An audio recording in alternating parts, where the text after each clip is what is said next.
Muy buenos días amigos de Diario Libre, aquí estamos nuevamente en su Diálogo Libre. Hoy tenemos un invitado especial, se trata de Andrés Van der Horst Álvarez, quien es director de la fiduciaria Banreservas. Estarán con nosotros Nisa Campos, editora de política, y Joaquín Caraballo, periodista de la sección de economía. Con ustedes Dionisio Soldevila, su jefe de redacción de Diario Libre. Don Andrés, bienvenido y gracias por acompañarnos. No, gracias a ustedes por la invitación. Está de moda el tema de fideicomisos, el tema de fiduciarias, y nos gustaría que usted nos ayude a edificar al pueblo dominicano.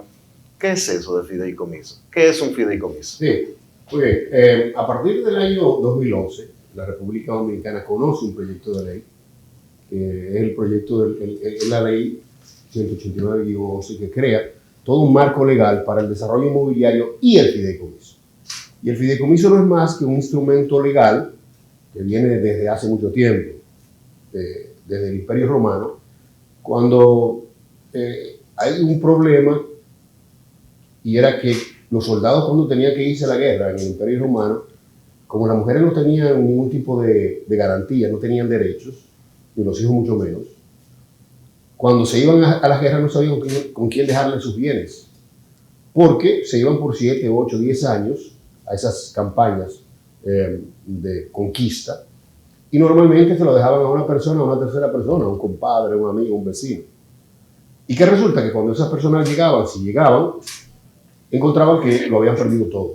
Lo habían vendido, la persona ya lo habían cambiado, y eso generó un problema, porque entonces la gente no quería salir porque iba a dejar a su familia desamparada.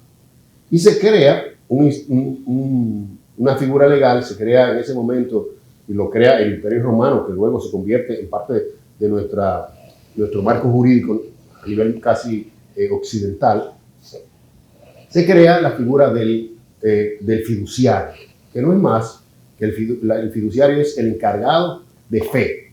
Fiducia viene de fe, el encargado de fe. ¿Para qué? Para que esa persona tenga la capacidad de administrar por mandato de una persona que se llama el fideicomitente, que no es más que aquel soldado que le encarga unos bienes para una administración específica, pero que al final tiene unos beneficiarios finales, que son esos fideicomisarios, que se llaman. Entonces, esa figura se va convirtiendo y luego se pasa en los Estados Unidos y se hace muy popular a nivel de lo que se llama el trust, que no es más que esa figura en la cual muchas fortunas se manejan para que sea administrado como alguien lo mandó. Y eso se utiliza mucho para las herencias, ¿no? Para la parte sucesoral. Pero en Latinoamérica comienza a tener mucha vigencia cuando a principios del siglo XX, países como Chile, Argentina, Colombia, México, etcétera, Panamá, comienzan a ver esa figura para que sirva como instrumento de generación de confianza entre los diferentes actores económicos. Y entonces no solamente ya deja de ser una figura para el tema sucesoral, sino que se convierte en una figura financiera para generar confianza. Generar confianza que no había en ese momento. El banco no confiaba en el constructor, el que por ejemplo iba a comprar una casa no confiaba en el banco, etc. Y todo eso, cuando se le pasaba a un fiduciario, que es una fiduciaria, ¿no?, que tenía fe pública, que iba a administrar eso en base a las reglas, reglamentos y a lo que diga el contrato, entonces sí crea un espacio de confianza. Esa ley, que yo hacía alusión, crea el espacio del fideicomiso y le da la capacidad al Estado de crear los fideicomisos públicos. Y es cuando el Estado dominicano, en el año 2013, crea el primer fideicomiso público, que es aquel que va, en base a esa ley y el reglamento que le siguió después, a administrar los peajes de la República Dominicana. Y entonces, todas las carreteras en la República Dominicana y los peajes se manejan mediante un fideicomiso que se llama el fideicomiso RD Vial. Y con ese fideicomiso que se ha permitido hacer casi todas las carreteras, no, casi no, todas las carreteras que se han hecho en la República Dominicana en los últimos 7 u 8 años. Se ha administrado también de suerte de que ese dinero que se recoge en los peajes sea el que se utilice para el mantenimiento. Pero en el 2014 se crea entonces otro fideicomiso público, que es el Fideicomiso Público Ciudad Juan Bosch, que ha permitido a casi 25,000 familias tener acceso a una vivienda de bajo costo que antes no tenían la capacidad, porque no tenían la capacidad de ser objeto de financiamiento de hipoteca de largo plazo, porque no había esa figura. ¿Correcto? Entonces, con esta figura se ha permitido que más de 250.000 familias en todo el país puedan acceder a una hipoteca y a un financiamiento sobre la seguridad de que el constructor no va a engañar al banco, el banco le puede prestar a esa persona de bajos ingresos que no tienen esa capacidad de compra y pueden tener un acceso a una vivienda y acceso al crédito, tarjeta de crédito, etc. Eso ha permitido también que se generen muchos otros negocios. Estamos hablando de que, por ejemplo, esa figura en Colombia maneja el 54% del PIB. En Colombia casi todo se maneja mediante fideicomisos. No solamente la construcción de viviendas, sino también la administración de acueductos, la administración de corporación como si fueran las casas, ¿no? Del agua, carreteras, etcétera. Casi toda la carretera se maneja en base a fideicomisos, porque con los peajes es que se garantiza que el mantenimiento y la construcción se va a hacer.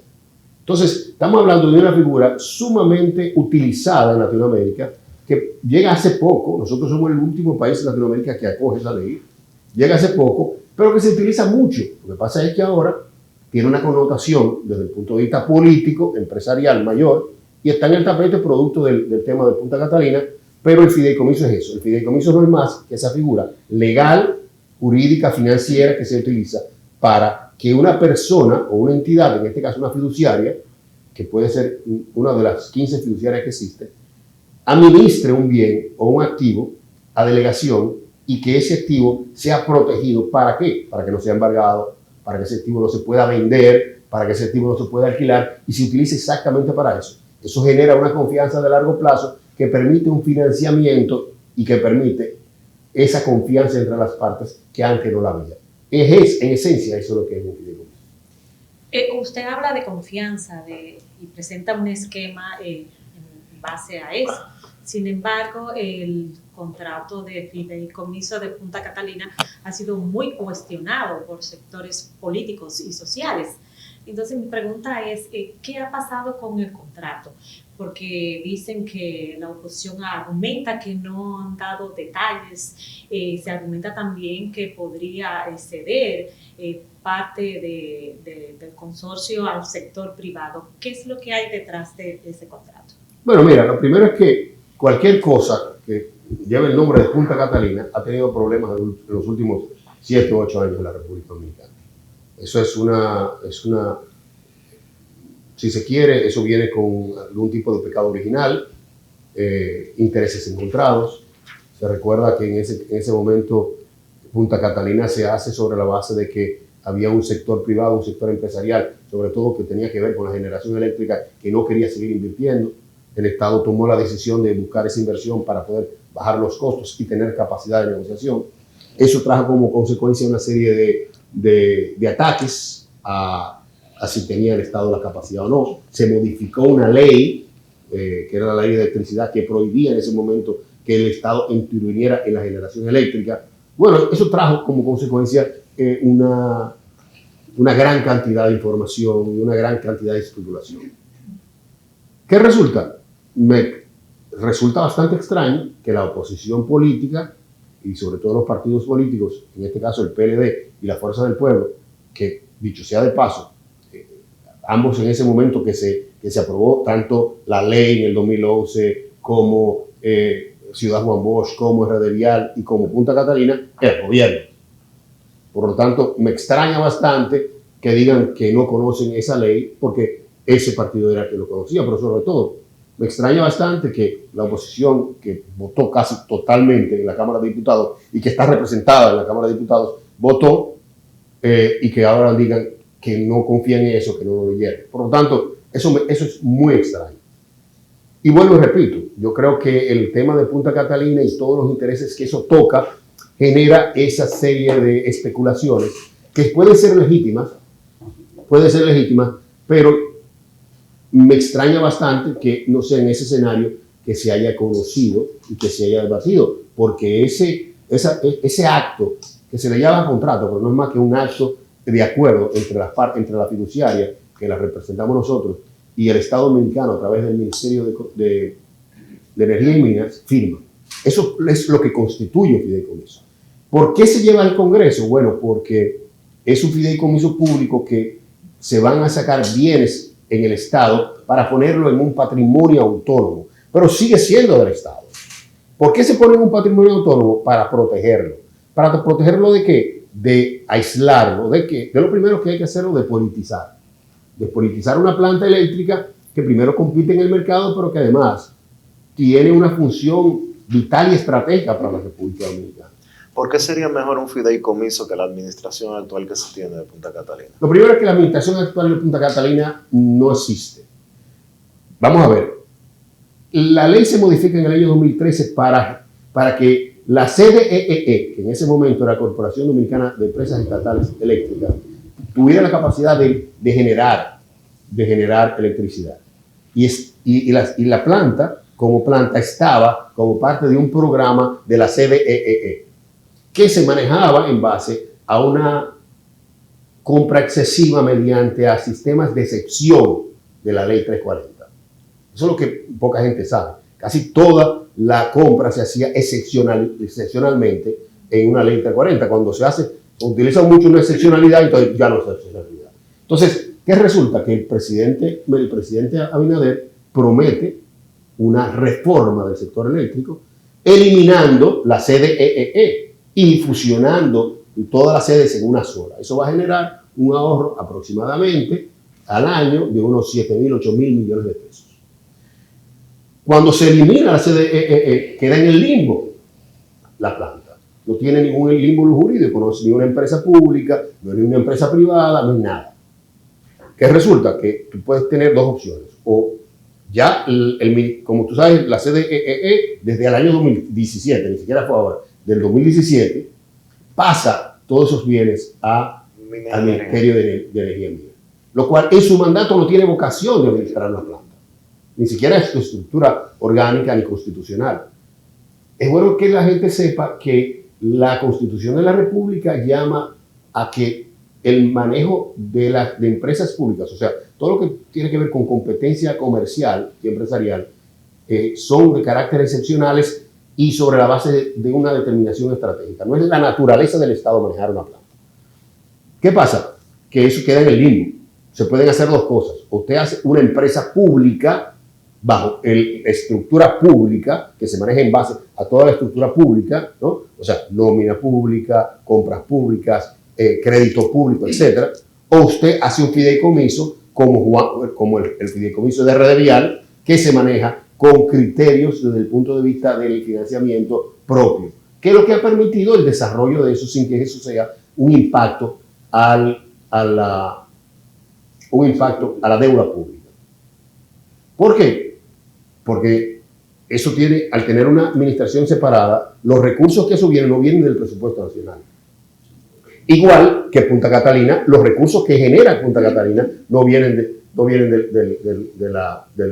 presupuesto nacional, vienen de su propia generación. ¿Correcto? Entonces, esa administración, para que pueda seguir siendo del Estado, para que pueda protegerse de que no se vendan acciones y para que pueda protegerse de que no tenga la influencia política y que su deuda sea de la misma planta, se aísla en el marco del fideicomiso. Que, vuelvo y repito, no es la primera vez. Estamos hablando de que desde el año 2013 tenemos Red Vial que se maneja sin ningún problema, se financia sin ningún problema, no es deuda pública, no es deuda soberana, y eso es lo que se busca. ¿Por qué no se hizo con lo otro? Porque entonces lo otro, para endeudarse, necesitaba hacer deuda pública, para hacer todo esto, que no es la naturaleza. Entonces, cuando usted tiene una planta que genera el 30% de la producción eléctrica de la República Dominicana y tiene que depender de una administración pública, usted tiene un grave problema porque siempre va a tener que hacer lo que hacía el gobierno anterior, que todo era en base a excepcionalidades de compra de la ley 340, y eso no es lo que se quiere. Lo que se quiere es transparentar eso. Correcto. Andrés, tú has hecho una exposición interesante de lo que viene siendo el fideicomiso históricamente y de cómo se ha ido desarrollando en toda Latinoamérica. Es decir, que esa figura sería lo más adecuado en el caso de Punta Catalina y en el proyecto, por ejemplo, de Pedernales. Totalmente. Así mismo como fue lo mejor para RD Vial y para Ciudad Amor.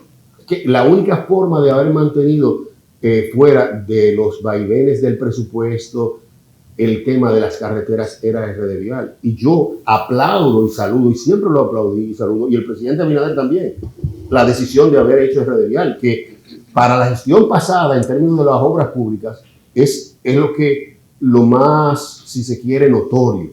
Y yo lo aplaudo. Entonces, cuando usted se pone a ver las diferentes formas de administrar esa planta, concluye que el fideicomiso es la mejor vía. Porque, vuelvo y repito, el fideicomiso no tiene la capacidad de vender acciones. La propuesta que tenía el gobierno anterior y que fue bastante debatida y que fue expuesta claramente por el ministro de Hacienda del gobierno anterior, era de vender el 50% de sus acciones. 49% por $500 millones. Entonces, eso sí era una privatización. El fideicomiso no ha privatizado nada. El fideicomiso no necesita privatización porque tiene capacidad de autofinanciación. Entonces, yo no entiendo cómo algo que debió haberse satanizado en el momento, como el gobierno invierte $2.500 millones, que es lo que se dice que se invirtió, y eso hay que creerlo mientras no haya una auditoría, se va a vender el 50% por $500 millones. No estoy entendiendo. Sobre todo, si es el mismo gobierno es el que compra y hace el contrato de compra. Eso sí fue un regalo. Eso sí era una intención de un regalo. Esto no. Esto, por medio del fideicomiso, no se vende, no tiene que buscarse, no tiene que hacer otra cosa que autofinanciarse con la misma generación que tiene, y se puede manejar 100% y esos beneficios se le van a dejar. ¿Por qué? Porque es una planta que puede generar unos beneficios de más de $200 millones al año. Y esos beneficios se pueden convertir luego en capacidad de su propia generación y de seguir generando. Y no solamente eso, sino también de recuperar esa inversión. Si el Estado decide mañana, bueno, yo voy a recuperar esa inversión, y lo que voy a hacer es que voy a hacer una deuda a 20 años, se puede financiar perfectamente. Y esa deuda recupera la inversión, eso entra al gobierno central, porque sigue siendo nuestra, entra eso al gobierno central, y el gobierno central no tiene que buscar una deuda externa que aumente la presión fiscal. Podría verse que los fideicomisos, podría alguien decir, que los fideicomisos son una forma de saltarse algunos procedimientos públicos. Bueno, que no tiene que responder de la misma manera que, para decirlo de alguna manera, un ministerio. Bueno, es que el problema está en que hay que diferenciar dos cosas. ¿Qué se lleva a un fideicomiso y qué no? Yo pongo el ejemplo de Pedernales. El Estado dominicano recupera unas tierras que no eran del Estado. Recupera unas tierras con una serie de problemas y las recupera, pero que el Estado no tiene vocación de desarrollo turístico. Se determina, y el país entero sabe, que las propiedades que esa zona tiene de Pedernales son de vocación turística. Y hasta que me demuestren lo contrario, la única forma sostenible de esa parte del país desarrollarse es en base al turismo, como lo tenía el este. O sea, si usted le quita Punta Cana al Ceibo y a Higüey, hubiésemos tenido la zona quizá una zona totalmente deprimida y una de las áreas más pobres del país. Entonces, el turismo es la única posibilidad, pero el gobierno tiene vocación de desarrollo de polo turístico, no. ¿En qué país del mundo el gobierno desarrolla un polo turístico? Eso no es la vocación. Pero por casualidad se tiene esa tierra. Hubiese sido tierra privada como en Punta Cana y el gobierno no tiene que meterse. Bueno, hacer la carretera, la da servicio, pero aquí tiene que buscar una forma de no vender la tierra, porque no se quiere que se venda la tierra, de mantener y garantizar de que esa tierra no va a tener ningún impacto a nivel medioambiental, pero promoverla también, y promoverla aceleradamente porque hay un déficit ahí. Correcto. ¿Qué hace el Estado?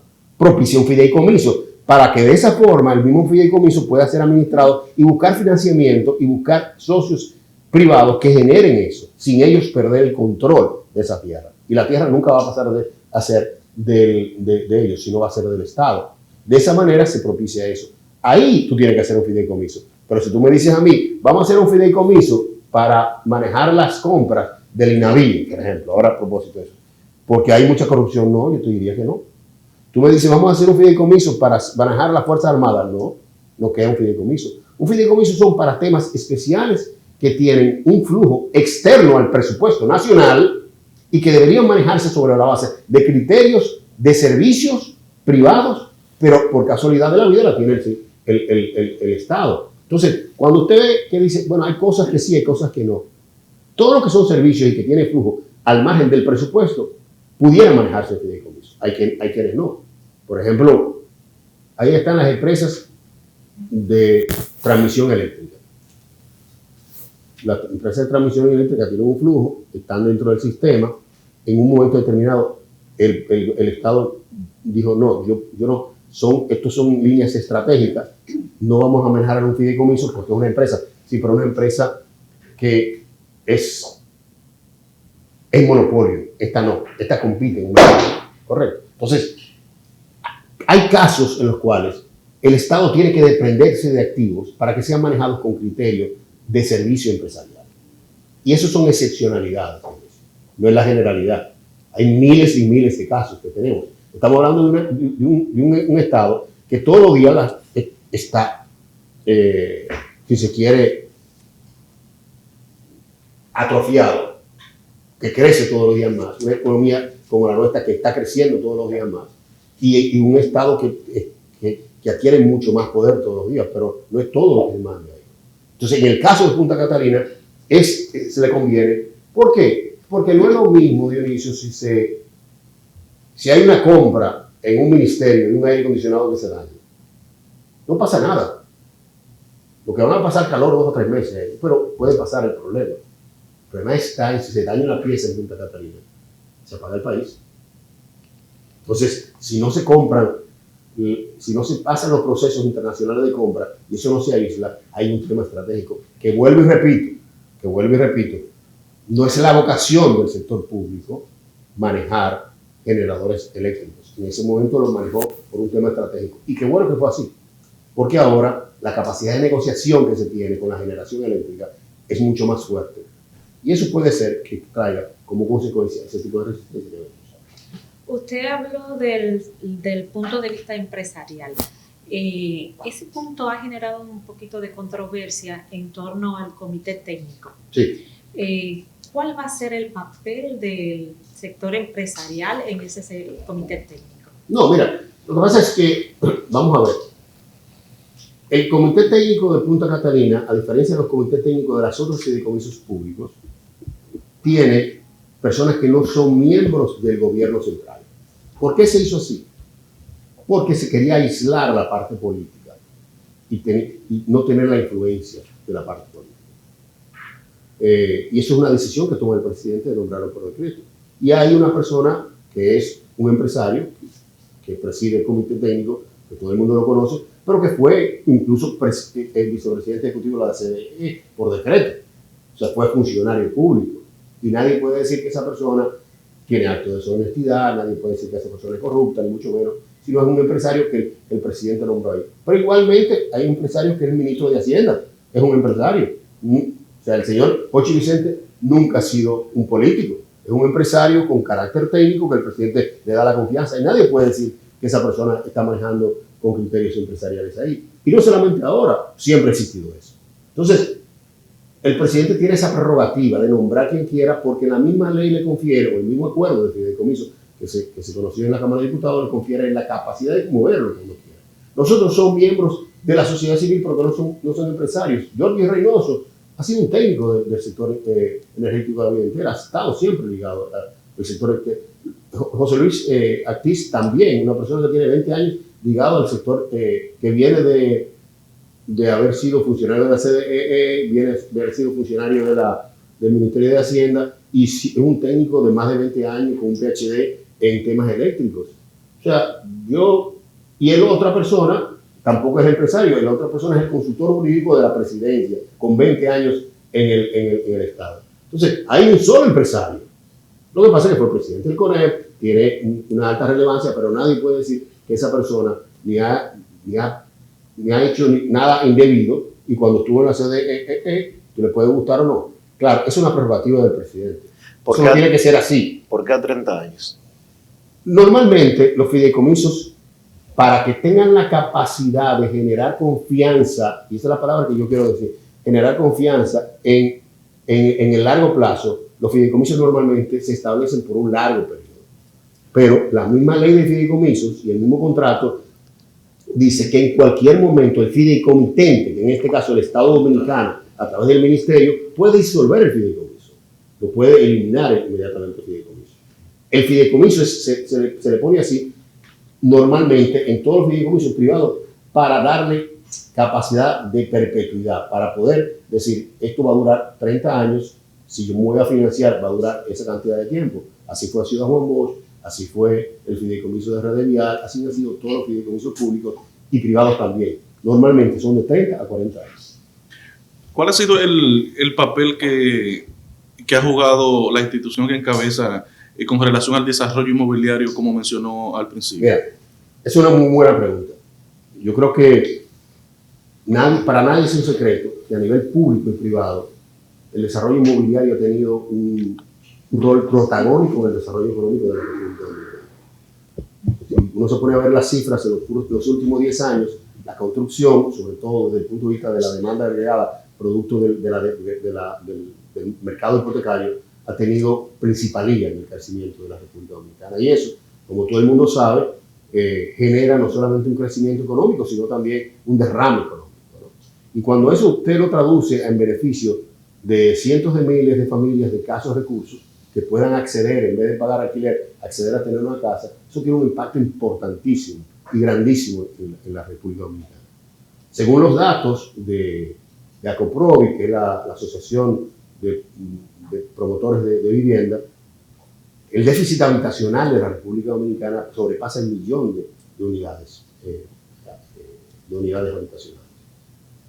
En estos últimos 10 años, producto de esa ley, a través de diferentes fiduciarias, no solamente de la reserva nosotros tenemos gran cantidad de fideicomisos, unos 150 fideicomisos privados a nivel de inmobiliario, pero las otras fiduciarias como la Universal, el VHD, la Nacional, Popular, etcétera, tienen una gran cantidad de fideicomisos hechos así. ¿Por qué? Porque el Estado, a través del fideicomiso, le garantiza una serie de beneficios, sobre todo la exención del INTEVIS, un bono que se llama el bono tierra, que le ha permitido a ese sector industrial desarrollarse. Entonces, sin esa ley hubiese sido imposible tener ese crecimiento. ¿Por qué? Porque antes de esa ley, lo que pasa es que no se lo olvide, pero antes de esa ley las anécdotas de ingenieros que engañaban personas, que compraban, eran grandísimos. O sea, y nadie se metía, porque siempre había un engaño, siempre le prometían algo y no le cumplían. Con el fideicomiso no, porque la fiduciaria no paga un centavo hasta que no se cumpla todo lo que dice el contrato. Y el banco no pone un centavo hasta que la fiduciaria no le da el visto bueno de que se está cumpliendo todo lo que dice el contrato. Por lo tanto, la fiduciaria con fe pública, que es un instrumento, porque se ha hablado mucho a propósito de Punta Catalina, se ha hablado mucho de que el fideicomiso es opaco, que el fideicomiso no es transparente. No hay nada más falso que eso. El fideicomiso, las fiduciarias tenemos que rendirle cuentas a la Superintendencia de Bancos. Todo tenemos que mandarse a la Superintendencia de Bancos.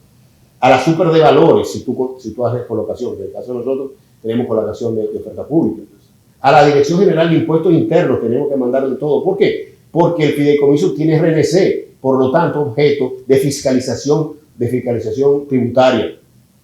Además de que en el caso de la fiduciaria reserva nosotros tenemos toda la auditoría que se hace al grupo reserva. Estamos hablando de que si hay una figura fiscalizada, es el fideicomiso y la fiduciaria. Sin contar con el caso de los fideicomisos públicos, nosotros tenemos que enviarle auditorías,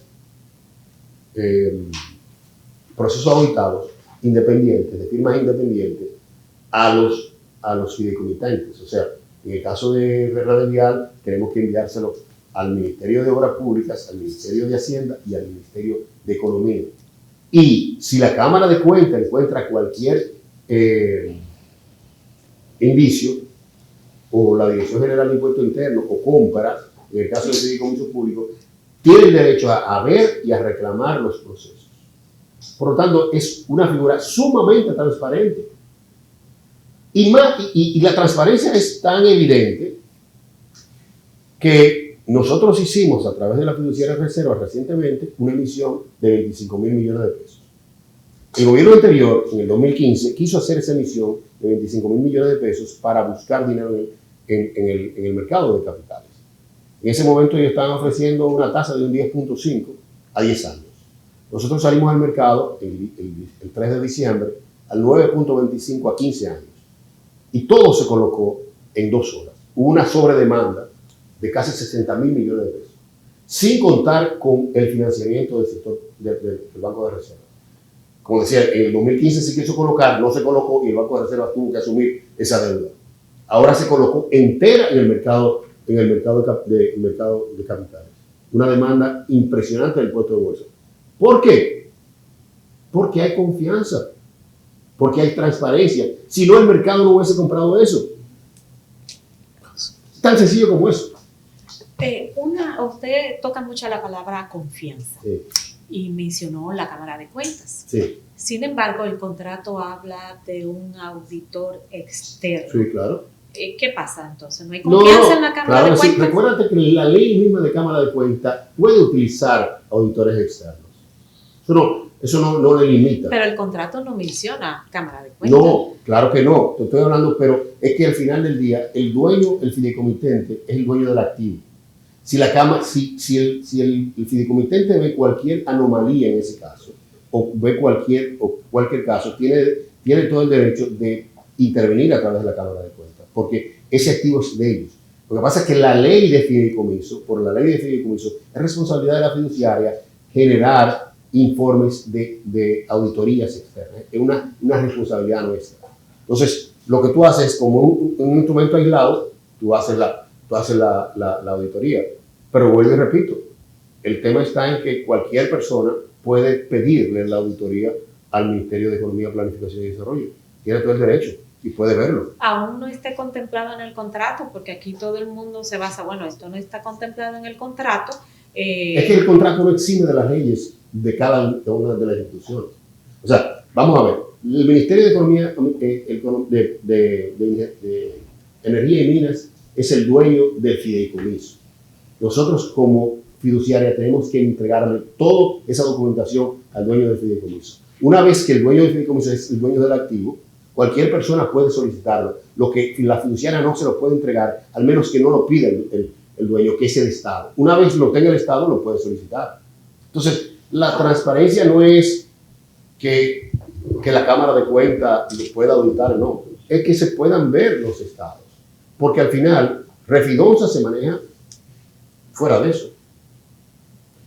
El Banco de Reserva también se maneja sin la Cámara de Cuentas. Y alguien puede decir que hay poca transparencia en el sistema financiero nacional. No. Es de todos los sistemas que tiene la República Dominicana el más fortalecido y el más transparente. Nadie puede decir de eso. Entonces, vuelvo y repito, para las obligaciones que tiene el ministerio desde el punto de vista del manejo, tiene que ser totalmente transparente y utilizarse todo un mecanismo. Para el fideicomiso como actividad, tiene esas reglas que no es que no sean transparentes, sino que son reglas del mismo sistema financiero. Entonces, por eso es que ese híbrido entre el ministerio, que es el dueño, y el fideicomiso, le da la garantía de que eso se va a manejar totalmente bien. Claro, si el contrato del fideicomiso le dice que la Cámara de Cuentas puede auditar, perfectamente se puede hacer. Eso no es ningún problema. Lo que diga el contrato, y sobre todo si el contrato está validado en base a una ley, se puede poner. Lo que yo digo es que ese contrato no es ilegal, ni es poco transparente. Que se pueda fortalecer, claro, la Constitución se puede fortalecer. O sea, ¿usted está de acuerdo que se hagan algunas modificaciones, ajustes? Si el fideicomitente lo entiende, el Estado Dominicano lo entiende que se puede hacer, se puede hacer. Si yo no tengo ningún problema. Si el Congreso propone algún tipo de modificación y el Estado lo acoge, tampoco se tiene ningún problema, porque la figura es bastante noble desde el punto de vista de añadirle cosas al contrato. Se entendió en ese momento que para viabilidad y para facilidad y mejor herencia, eficacia y eficiencia, de esa planta, ese era el contrato, perfecto, se firmó. Si el Congreso entiende que para aprobarlo necesita ponerle más controles, se le pone. Eso no tiene ningún problema. Yo, particularmente, lo que tiene que ver con la administración fiduciaria, no tengo problema que haya más controles. No tengo problema que haya, pero los controles que hay son suficientes porque es el mismo contrato de RD Vial. Y RD Vial, como vuelvo y repito, no hay mejor garantía de transparencia que un mercado de capitales en la República Dominicana que compró 25 mil millones. Pero si quieren más transparencia, no hay ningún problema. Lo que sí es que el país tiene que entender, no dejarse llevar por intereses que quizás no sean transparentes, que no le conviene que eso sea un fideicomiso. Y tengamos, sobre la base del limbo jurídico, una planta que puede tener problemas porque no se ha manejado eficazmente. Entonces, caer en ese problema y durar 2 años, 3 años con esa planta puede generar una grave crisis que van a salir perjudicados la gran población y van a ser beneficiados muy pocos.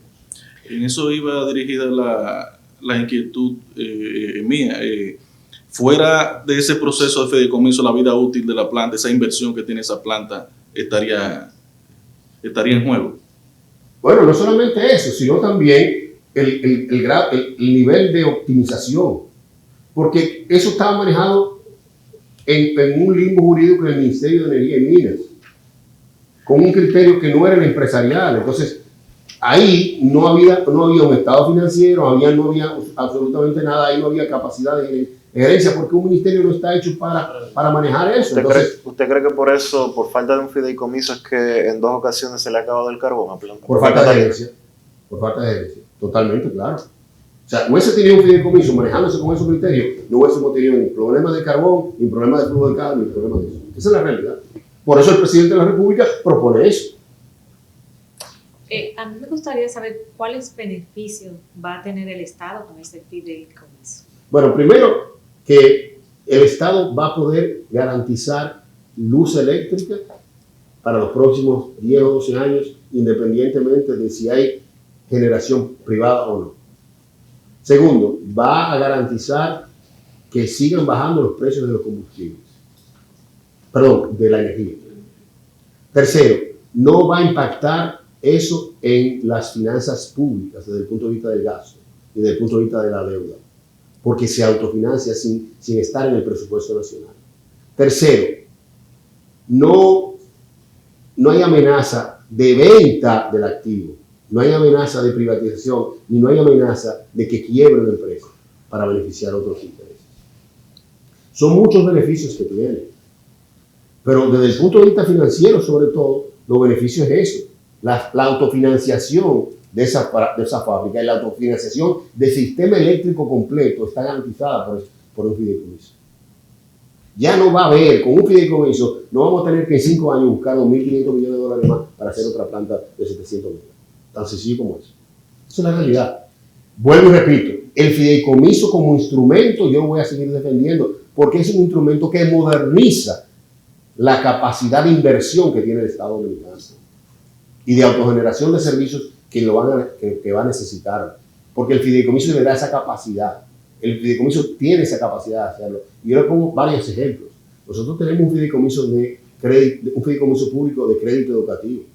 Hoy en día el Estado dominicano no tiene un mecanismo para personas que sin capacidad de financiarse una educación no la tienen. Tiene que buscar opciones de 22 y 23% anuales. Cuando todo el mundo sabe que un estudiante no tiene una capacidad de pagar más de un 5 o 6% anual. Eso lo hace un fideicomiso, porque el fideicomiso, al no tener fines de lucro, todo el ingreso que llega se puede manejar sin esa carga financiera y de lucro. Pero me voy más lejos también. O sea, el fideicomiso le da la capacidad al Estado de poder propiciar que se gerencie bien la OMSA, que se gerencie bien la OPRED, el metro, sin necesidad de venderlo. Que se puedan construir y manejar y operar el transporte desde el tranvía, desde un tren, desde un monorriel. ¿Todo eso está en la agenda? Todo eso ya se ha aprobado. O sea, ya el Estado Dominicano y el Congreso aprobó un fideicomiso para hacer el tranvía y el monorriel y nadie dijo absolutamente nada. No hay manera sin un fideicomiso del desarrollo de Pedernales.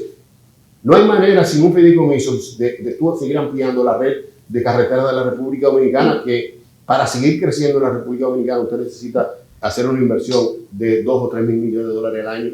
¿De cómo se puede hacer? Aumentando deuda o una reforma fiscal. No queremos reforma, no queremos deuda. Bueno, entonces vamos a darle un fideicomiso. Antes de terminar, hay una figura que también ha generado bastante polémica, es la del fideicomitente adherente. Correcto. ¿Cuál es la situación con esa figura? ¿Qué es lo que tiene? ¿Por qué ha generado tanta controversia? Bueno, mira, lo primero que esa figura está en todos los fideicomisos. ¿Por qué? Porque el fideicomitente adherente no es el beneficiario, no es el fideicomiso. Yo te hablé al principio de que el fideicomiso se divide en 3 partes, ¿no? El fideicomitente, que era el soldado aquel, el dueño de los activos, el fiduciario, que es en este caso la fiduciaria de reserva, que tiene el mandato de administrar y de firmar, de autorizar única y exclusivamente lo que dice la ley y lo que dice el contrato. Y del otro lado está el beneficiario, el fideicomisario, que es el beneficiario final, que es el dueño del bien. Entonces, el que cede tiene derecho a decir cómo se hace. La fiduciaria tiene la obligación de hacer como se dijo que se hizo, pero la fiduciaria tiene la obligación de darle todos sus activos al fideicomisario. En este caso, el fideicomitente es del Estado, la fiduciaria es del Estado y el fideicomisario o el beneficiario final, que eran los hijos y la madre, yo decía del ejemplo del soldado, es el Estado también. El fideicomitente adherente es aquel que invierte en el fideicomiso, y que no necesariamente tiene que ser así, que invierte en el fideicomiso por una participación fiduciaria, no por acciones, y nunca será dueño, porque no es el fideicomisario adherente. No hay. El fideicomisario es el dueño, no es el fideicomitente es el que cede. ¿Me doy a entender? Si yo hago un fideicomiso mañana, poniendo mis bienes a nombre de mis hijos y mi esposa, los dueños del fideicomiso de los activos son mis hijos y mi esposa, no yo lo cedí. Yo soy el que digo cómo se puede hacer. Un fideicomisario adherente lo que viene es, dice, yo te presto este dinero, pongo este dinero para que tú me lo pagues de esta manera, pero yo tengo que tener parte del control. Es una figura para un tipo de financiamiento que no necesita ser así. ¿Qué pasa? Que cuando usted hace un contrato, usted prevé cosas que pueden pasar. Y pongo un ejemplo. Dios no lo quiera, el carbón se dispara. Y en la planta comienza a trabajar en déficit por un tiempo. Nadie le presta y usted necesita que el Banco de Reservas ponga un dinero, pero no como préstamo. Como fideicomitente adherente pone un dinero para que se le devuelva en 5 años. Es un fideicomitente adherente. Un fideicomitente adherente puede ser Ejejí, que mañana con su flujo se lo pase a Punta Catalina porque hay mucho exceso de capital y Punta Catalina necesita inversión. Es un fideicomitente adherente. Pero nunca es dueño. Lo que va a recibir es un pago anterior. Pero puede ser así o puede ser un financiamiento. Puede emitir bonos. Puede emitir incluso bonos variables sobre la base de la nueva ley que permite hacer bonos variables. En vez de tener un bono fijo a 20 años, usted dice, yo voy a emitir bonos variables. Entonces, Dionisio puede ir a comprar participación fiduciaria de Punta Catalina que le pague bonos variables, que un año le puede dejar un 12%, otro puede dejar un 5%, otro puede dejar un 17%, dependiendo del desempeño. Eso lo hace la figura del fideicomiso, que no lo puede hacer el gobierno mediante a una empresa pública. Bueno, queremos agradecer a todas estas informaciones porque ha aclarado muchísimas dudas y espero que también para los amigos de Diálogo Libre queden aclaradas estas dudas con relación a lo que es un fideicomiso y cómo se pretende manejar el fideicomiso más caliente del momento, sí, que es el de Punta Catalina. Gracias a Andrés Van der Horst, director de Fiduciaria Banreservas, y a ustedes por acompañarnos en este Diálogo Libre de Diario Libre.